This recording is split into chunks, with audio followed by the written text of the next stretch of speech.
Hey guys, Alex the chiropractor here, and I want to make a quick addendum to my comprehensive fat video that's entitled Everything You Ought to Know About Fat. I didn't get to hydrogenated and partially hydrogenated oil, so I'm going to take a couple minutes here and fill you in as far as these fats go. So during the big saturated fat scare a couple of decades ago, people became convinced that saturated fats were bad.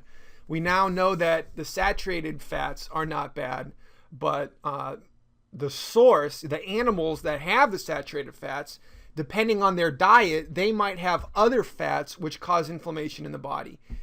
Commercially raised livestock have really bad omega-6 to omega-3 ratio, really high.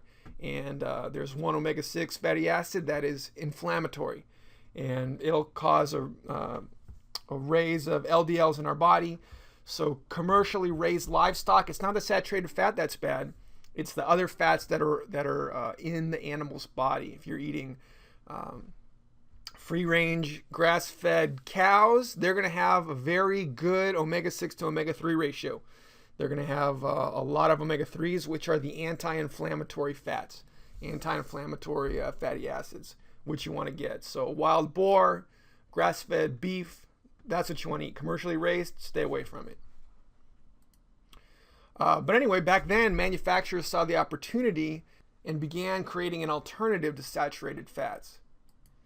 And their solution was to take oil and put it through a chemical hydrogenation process, which causes the oil to solidify at room temperature. So it mimics butter, and that's where margarine came from, Crisco.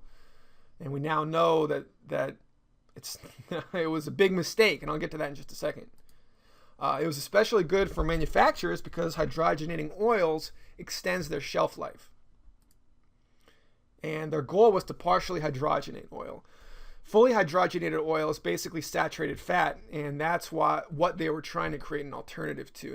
Now, when you hydrogenate oil, you're taking oil and forcing hydrogen to bond to every carbon atom. Now, that basically turns it into saturated fat. Saturated fat is fat that's saturated with hydrogen atoms. So partially hydrogenated,